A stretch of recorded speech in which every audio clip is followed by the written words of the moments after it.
Guys, help me welcome all the way from all the way from I don't confuse.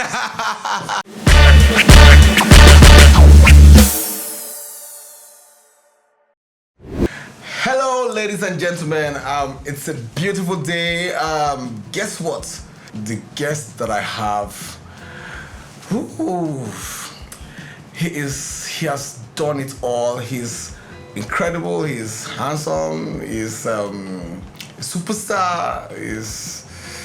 He's a believer, and we all got to know. And I'm going to ask him that he's a family man, because he would have just guessed that he's not.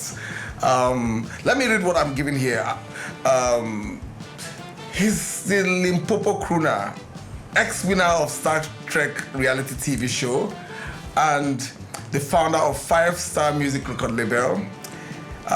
His name is Kingsley Chinwike Okonkwo, I hope I'm not mistaken, popularly known as KCEE.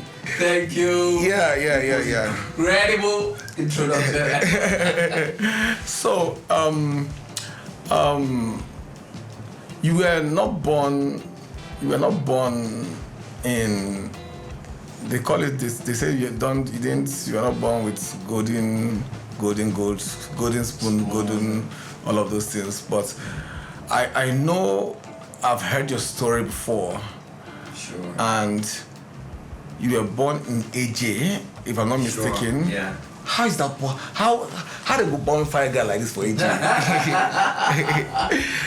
Nobody would have ever believed that KCEE was born in Ajegunle, of all places. And he lived there, not like them born and conquer and Congo, America. He lived there all through, before things started working. Tell me, let me start by asking the question I always ask. How are you? I'm good. I'm thankful and I'm happy. That's the truth. Maybe I should ask it this way. Because when people ask how are you, people really don't want to know how you are. They ask it for, They just want to hear the response, I'm fine. I'm fine, yeah. So, if I don't want to hear I'm fine, let me ask again. Yeah. How are you? The truth is, my question to it again will be I'm grateful and I'm happy. That's beautiful. Happiness is really scarce. Definitely, it is. And happiness for me comes from within, especially when you understand the word happiness. So for me, when I say I'm happy, I mean I'm happy. That's important, because actually nobody owes you happiness. Yeah. Nobody can make you happy. No, it comes from within. It has come from within. Because I know me, I know where I'm coming from, I know how far I've gone. I just need to be happy. Yeah. And be grateful. Yeah. It's obvious. I mean, people would think, some people going to say, why do you have money dinner? I know go do okay. It's not about money though, but they don't understand. Yeah. For me, it's not about money. Just like what you said. Somebody gave birth to in the ghetto without spoon. Nobody says, no even plastic spoon. No plastic spoon. And you're privileged to find those spoons. My kids are citizens of somewhere around the world. I then get spoon now. We had my no brother. Spoon. So if I look at all those, I like. Growing up, did you ever feel like you're going to get to this point? Did you ever see it? Did it happen in your head? Did you? Yes, I believed it. And that was the drive. Because when I was in primary school, if my teacher get in the class and start teaching, I'm seeing myself on TV as a star. I don't even know. It wasn't even music. It was soccer for me. I started with football. My first love was football. My first ever travel out of the country was soccer. Wow. Yeah, I played for Julius Berger. I played for. Are you serious? Yeah, professionally. And I was doing music by the side. And it was when I won Star Quest. I dumped football. Wow. Yeah, because I had two careers. I had football, I had music. So when I won the Star Quest, that one started bringing in money. The football was bringing in money, but not good money. We're still looking for people to take us abroad. When I see, like they said, a bed at hand, I said, let me follow this one. Wow. That's it. So you played football, and guess what? I played football. Is it? But I did only, it was in Kaduna that time, you know, that's where Babayaro, all these guys. So Their name was not Pepsi? really Pepsi Academy, yeah. Oh, they were not Babayaros, they were Iwoha. But the coach's name is Babayaro, and before you make it to under 17, you have to have his name as your surname. That's what's up. For real? Yes. Chineke. So, but their real name, they're Igbos, Iwoha. I'm just hearing this. Yeah, it matter, because their younger brother was in the same class with me in secondary school, just a little bit, and his name was, he was, because he's late now, Izemba Iwoha. So their proper surnames. And football was everything for me. Same. Governor's Cup then in Kaduna, everything, but as I entered Lagos, I don't know. Everything just switched. I actually did music a bit, but it wasn't something I thought I would do perfect. It was everything was football for me. So that's interesting to hear. Yeah, it was football, but God always had a better plan. And if I was doing football, maybe I would have retired now. True. You know, but so I appreciate where I am and no regrets. Did you ever feel like,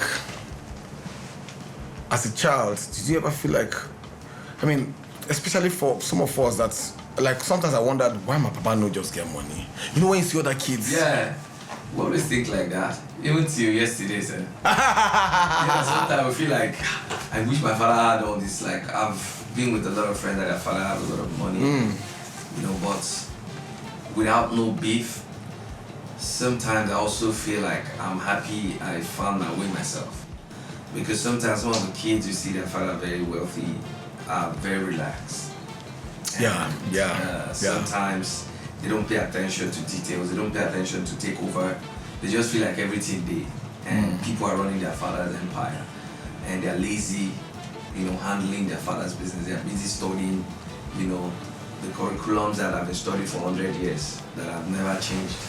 You know, some of them get carried away with it. But when you don't have hope of falling back on anybody, nobody will tell you stand on your toes. The question is, before I go back to your childhood, if the life you lived was an inspiration, like a motivation for you to fight, and of course what you said is true about some family where, I mean, they just have everything, they don't need to. What are you doing for your children not to fall into that? Yeah, so I say that every day. I even try to teach them. That's why, for someone like me, I hate my family from social media. I was going to come to that too. Yeah, because it was a shocker for everybody. Yeah, some people don't plan as they'll take. They don't see them. They don't marry. No. When I don't marry already, it's set to do finish. And then suddenly you just put it out. Why did you first hide? Why did you keep it away? I mean, for that long. Like I remember asking you one day. We were backstage in a court. I asked, because that was the first time I knew you were married. I said, "You're married? No way." I started telling me you have grown up. I said, "What?" Yeah, backstage in court. I think we're performing for some. Yes, I think a bank. Yeah. Yeah. So I think growing up, when I found myself in the industry, I met people like Daddy Shoki. I will never forget. Shoki inspired me in that area, and Shoki was telling me a story like he doesn't like the fact he goes to his kids' school. Everybody's celebrating them. Everybody's making them feel so special because he was going to that school, that he would never go to his kids' school for some time, that he would put them out of, he would put himself out of the picture and let his wife run the school runs and all that. I was like, oh, okay.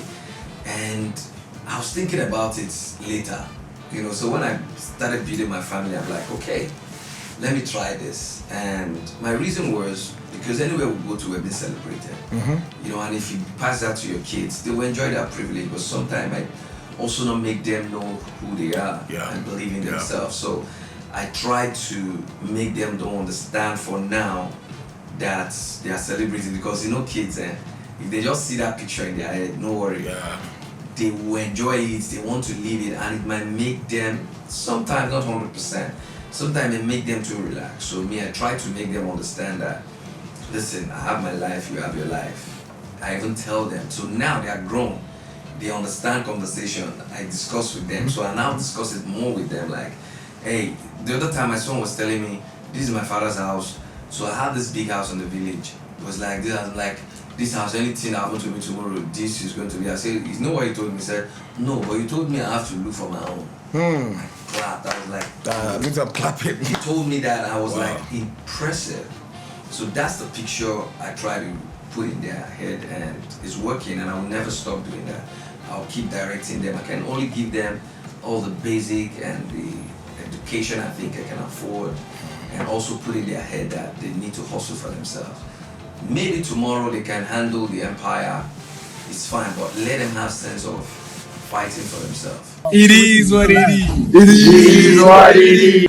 So I was on the phone with somebody that I felt led to bless the person, and the person really does not need money, but I just felt led. So I called the person. I told the person, I just feel led to bless you, and please can you send me your account? The person said, no. I said no. We went back and forth, and he was listening. I didn't know he was paying attention, because I do all of this conversation with him a lot. By the time we got off the phone, I said, please can you send your account right now, please? It's just my son just stood over and said, man, I have a long way to go. And just walked out, because in his mind, he knows the amount I wanted. I don't want to mention it, but he's just saying, how would you just from nowhere decide that you want to send somebody that kind of money? That he has to work hard. Like I remember him telling me things like that, I'm going to be better than you, I'm going to be bigger than you, I'm going to. So I put it. I've told him straight up, and I mean it, that when he gets into university, the only thing I'm paying is school fees. That he has to sort out all his pocket money. That's why if you have to learn music, piano, learn it now, so that you can teach people piano or be a music director. If you have to learn coding, learn it now. Whatever you can learn now that will keep you then to survive.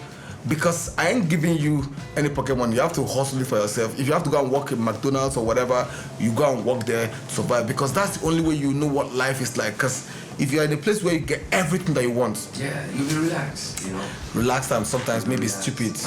My parents never.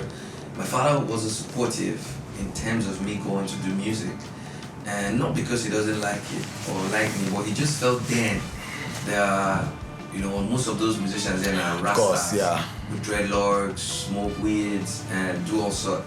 So nobody wants his or her kid to go do that. So my father was not in support. Sometimes if I go out for shows, they would tie me on the bed the next 2 days, no going out.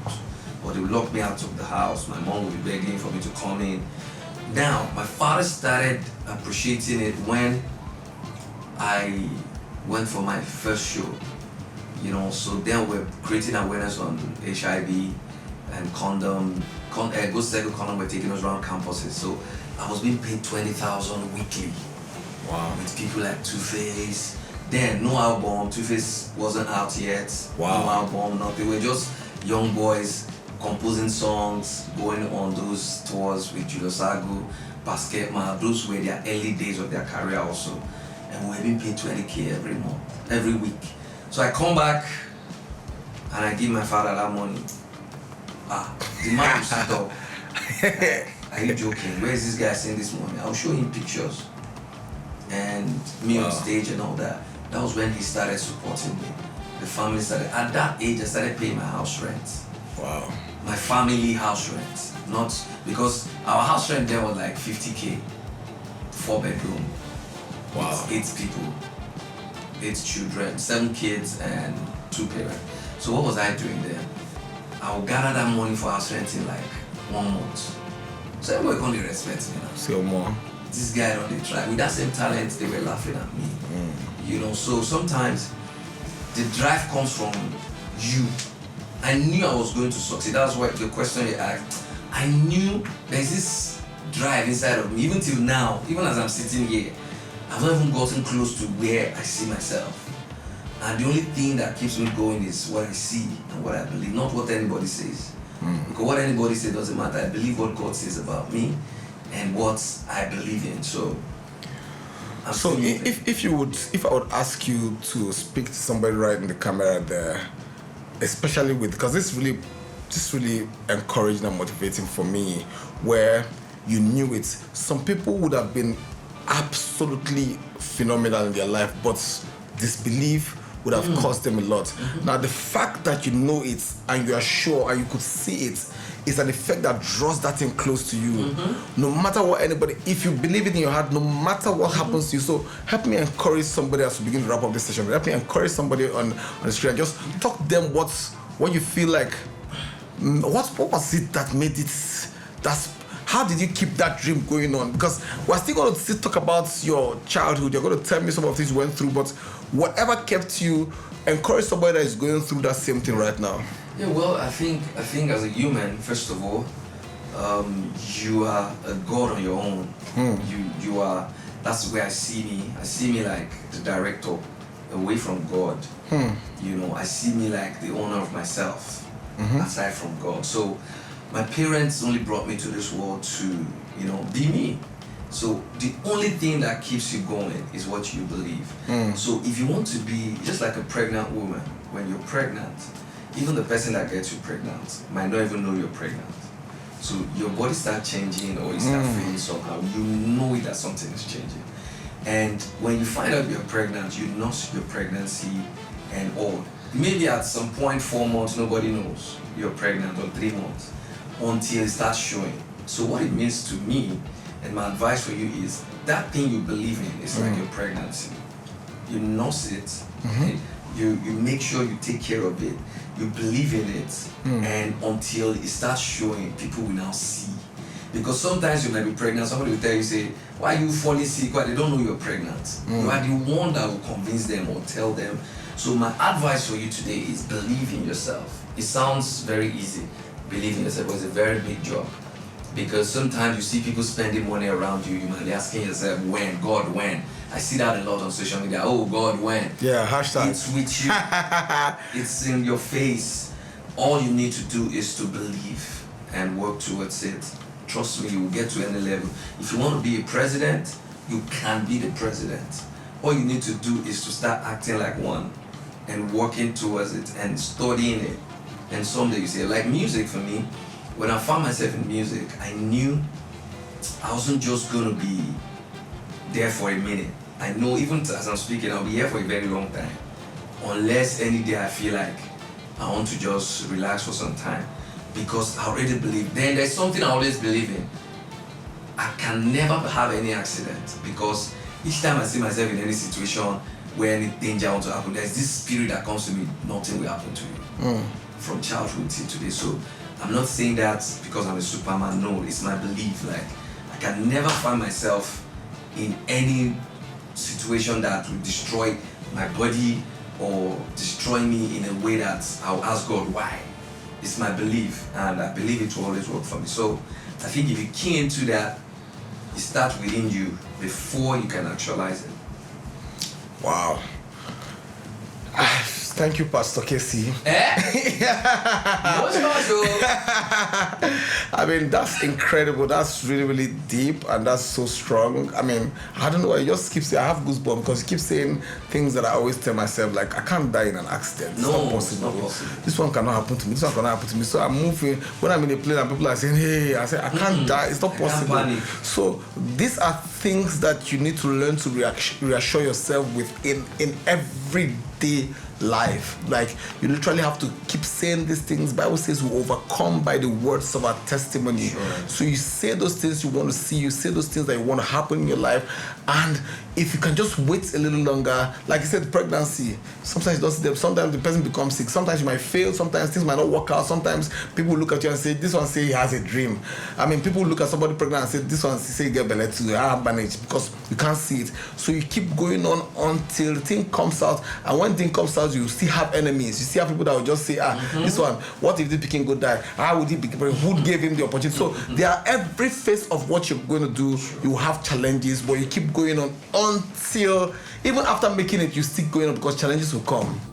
Hey guys, my name is Tim Godfrey. I know that you have enjoyed this episode of my podcast. Please do me a favor.